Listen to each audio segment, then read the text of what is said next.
Say hello. Hello.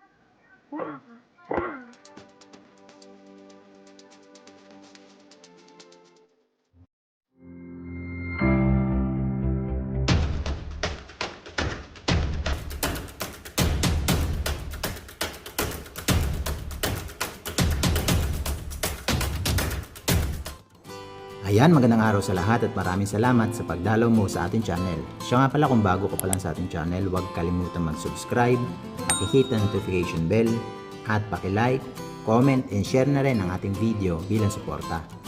Shoutout nga pala kay Cyril Grace Abaya at kay Alexander Estabilio para sa challenge for today.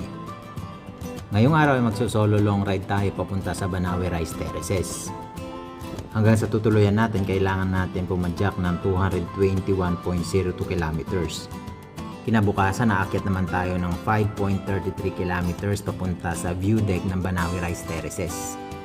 At para masulit ang ating biyahe ngayong araw, pupuntahan na rin natin yung Batad Rice Terraces at Tapia Falls. Ang overall distance ng ating ride ay 485.14 kilometers. Time check tayo, 12:22 ng umaga. Starting point ng ating biyahe ngayong araw ay dito sa bayan ng General Natividad. Dito napansin natin na medyo nagkakaroon ng eksena sa gitna ng kalsada, sa malamang nakainom itong mga to. After 2 hours na padyak, nakarating na tayo dito sa city proper ng San Jose. Kapag tinuloy-tuloy natin itong diretsong daan, papunta na yan ng Pangasinan. Yung sa kaliwa naman ay papunta sa Cabanatuan. At dahil papunta tayo ng Banawe, dito tayo sa kanan. Mula dito sa San Jose hanggang sa Dalton Pass ay kailangan natin pumadyak ng 47 kilometers. Paalala lang, sa ganitong night ride, ugaliin natin magdala ng blinker at headlight para mapansin tayo ng mga motorista, para na rin sa ating safety. Sa rutang ito, napakalalaki ng mga nakakasalubong at nakakasabayan natin mga sasakyan, kaya iba yung ingat ang kailangan.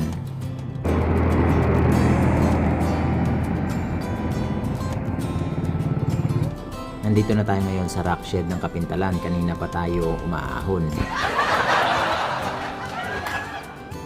Sa hindi nakakaalam, itong Kapintalan to Dalton Pass ay 9.2 kilometers na ahon. Itong part na ito ng ruta ang isa sa pinakamahabang ahon sa rutang ito. Pero patikim lang ito sa mga ahon na pagdadaanan natin papunta sa Banawe Rice Terraces. Ito na yung arko ng Makati sa Nueva Ecija at Nueva Vizcaya. Kapag lampas natin ng arko ay makikita na natin ang Balete Pass, o mas kilala bilang Dalton Pass. Ang Balete Pass o Dalton Pass ay isang makasaysayang lugar, sapagkat dito naganap noong World War II ang labanan ng pinagsanib na puwersang mga Amerikano at mga Pilipino laban sa puwersang Hapon. Tinatayang 17,000 ang namatay ng mga Pilipino, Amerikano at Hapon sa naturang laban. Dito rin napatay si General James Dalton. Simula noon, bilang pagkilala sa kanyang kabayanihan ay tinawag ang lugar na Dalton Pass, pero ang totoong tawag sa lugar ay Balete Pass. Kung kanina ay umahon tayo ng 9.2 kilometers mula sa Kapintalan hanggang dito sa Dalton Pass. Ngayon naman, mula dito sa Dalton Pass hanggang sa bayan ng Santa Fe ay mahabang lusong, kaya makakapagpahinga tayo at makaka-recover tayo doon sa ahon na ginawa natin. 6:32 na ng umaga, nandito na tayo ngayon sa Santa Fe, bayan ng Nueva Vizcaya.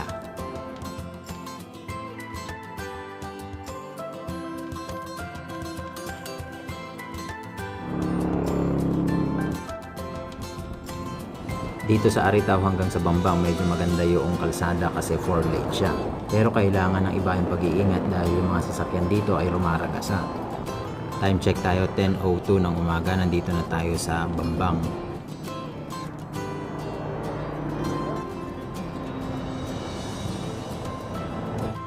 Ito na yung tulay ng Makati sa Nueva Vizcaya at Ifugao. Kapag lampas natin dito sa tulay ay Lamot, Ifugao na. Mula Nueva Ecija hanggang sa Ifugao ay kailangan kong baybayin ang 17 towns and cities para marating natin yung ating destinasyon. Paalala lang, bago tayo mag-ride, tiyakin natin na nakapagsaliksik tayo o nakapag-research tayo ng ruta, especially kapag hindi tayo familiar dun sa ruta na tatahakin natin. Alas 4 na ng hapon pero nandito pa rin tayo sa Kiangan.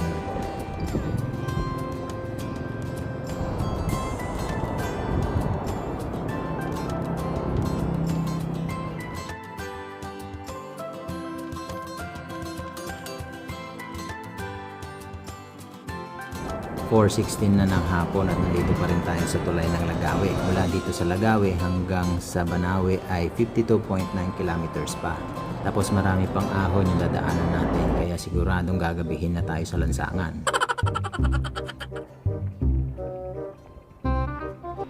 Grabe yung mga naging ahon natin dito. Mula sa Lagawe hanggang Hingyon ay puro ahon. Almost 2 hours ako na umaahon. Pero sulit naman talaga yung biyahe natin kasi habang pumapadyak tayo napakaganda noong tanawin sa paligid. Hingyon na tayo pero ahon pa rin tayo ng ahon at kung mapapansin nyo malapit ng dumilin. 8:10 ng gabi, nandito na tayo ngayon sa mismong arko ng Banawe pero dahil madilim hindi na natin yan makikita. Kaya nung second day hinabol natin yung liwanag para maipakita natin at makuhanan yung arko ng Banawe. Dito nagkakaroon na ako ng problema dahil mag-aalas 9 na, 3 na yung napagtanungan natin na accommodations pero lahat sila sarado. Madalas din ako huminto para mag-check ng accommodations online pero ang problema hindi stable yung internet connection kasi nga nasa bundok tayo. Yan, search mo. Ano ka po? Oo. Then finally alas 9 ng gabi nakahanap na rin tayo ng accommodations. Ito bukas pa kasi nagtitinda rin sila ng mga made to order na pagkain. Medyo sunerte pa tayo kasi 350 lang yung lodging nila, meron pa silang offer na made to order na pagkain. Hindi na tayo mahihirapan humanap ng pagkakainan. Yung biyahe pala natin ng first day ay inabot ng 20 hours. Bumiyahe tayo ng 221 kilometers makapunta lang dito sa Banawe. Ngayong araw pagkatapos natin kumain, pupuntahan natin yung Banawe Rice Terraces, Batad Rice Terraces at Tapia Falls. Mula sa tinuluyan natin hanggang sa Banawe Rice Terraces sa view deck ay kailangan nating umahon ng 5.33 kilometers.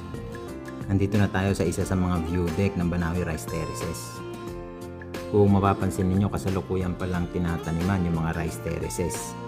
Siya nga pala kung may mga katanungan kayo tungkol sa mga ruta at mga lugar na pinupuntahan ko o sa mga gamit na dapat dalhin sa bikepacking, pwede nyong i-comment sa comment box sa ibaba at susubukan kong sagutin.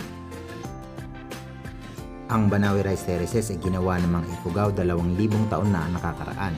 Ginawa nila ito sa pamamagitan ng kanilang mga kamay at ilang manual na kagamitan. 1995 idiniklara ng UNESCO ang Banawe Rice Terraces bilang isang World Heritage Site.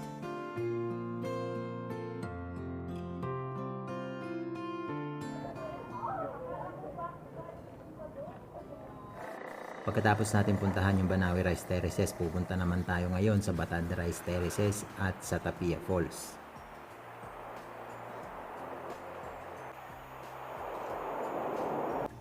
Habang papunta tayo sa Batad Rice Terraces, napakaraming rice terraces na makikita natin sa kalsada pero hindi sila ganong kalaki kumpara sa Banawe at sa Batad Rice Terraces.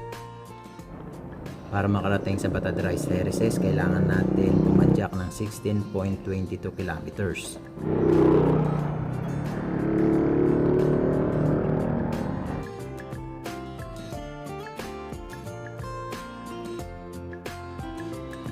Ayon doon sa nakausap natin, maganda raw kung mapupuntahan natin yung Batad Rice Terraces. Meron din rice terraces dito sa pababa, pero dito tayo sa pataas kasi dito yung papunta sa Batad Rice Terraces.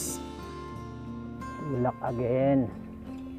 Siya nga pala sa rutang ito, expect na natin na napakatatarik ng mga kalsada kasi bundok ang mga daan natin. Hindi nga pala advisable para sa mga beginners itong ride na ito kasi kahit mga motor, tricycle at mga van nahihirapan sa area na ito. Pero dahil nandito na tayo, wala na itong atrasan. Pero alam nyo, hindi ako sa pagtutulak nahirapan. Dito ako nahirapan, muntik nang dumugo yung ilong ko. Di ba malayo pa yung rice terraces? Ate? Malayo ba? What year from Mountain? What? What's your nationality? China. You're Chinese. Are you working here? I'm working here in Manila. Manila? I'm from Nueva Ecija, province of Central Luzon. Malaysia? Nueva Ecija. Malaysia? Yeah. Which province? That's a province of Central Luzon. Hirap nung dinanas natin dun sa pakikipag-usap dun sa Chinese citizen na nakasabay natin. Muntik na tayo maubusan ng dugo. Malapit na tayo sa Batad Rice Terraces pero dito sa area na to, sobrang tarik na nung bulusok. Kaya ang ginagawa ko, halos isagad ko na yung preno ko. Di ata ay pa Batad Rice Terraces. Oo. Pagkatapos natin iwanan yung bisikleta natin dito sa parking area, tuloy na tayo sa Rice Terraces. Say hello. Hello. Where's your house? That's your nose. Where's your mouth? That's your tongue. Bye-bye. Bye-bye.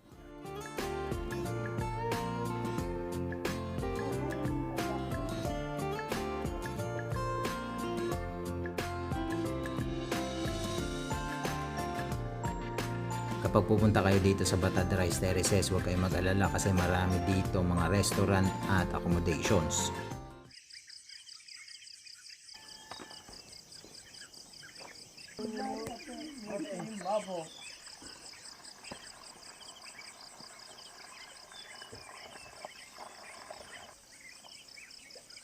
Siya nga pala, kung may mga lugar kayo na gusto nyong ipabisita at magawan natin ng video documentation, pwede nyong i-comment sa comment box sa ibaba at susubukan natin gawan ng video. Kung ikukumpara natin ang Banawe Rice Terraces sa Batad Rice Terraces, may malaki silang pagkakaiba. Ang ilang parte ng Banawe Rice Terraces ay unti-unti nang nasisira. Samantalang dito sa Batad Rice Terraces ay maayos ang pagkakapreserba ng lugar. Kung sa Banawe Rice Terraces ay mud wall, dito naman sa Batad Rice Terraces ay stone wall. Maayos nilang sinalansan ang mga bato para bumuo ng stone wall na siyang nagpatibay sa estruktura ng Batad Rice Terraces. Ang isa pa sa magandang ginawa ng mga taga rito ay sinemento nila ang daan ng mga magsasaka at mga turista papunta sa Rice Terraces at papunta sa Tapia Falls. Siya nga pala, nung bata pa lang tayo, talagang pangarap ko na makapunta sa lugar nito kasi lagi ko lang nababasa sa libro yung tungkol sa lugar na ito. Kaya sinikap natin na makarating dito at nung makita ko yung mismong lugar, lahat ng pagod na nangyari sa atin sa mahabang biyahe, sa mahahabang ahon, lahat yon nawala nung makita natin yung ganda ng lugar. So far, sa lahat ng naging biyahe natin, dito ako pinaka nahirapan pero dito rin ako pinaka nag-enjoy.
Sige, mauna ako ah.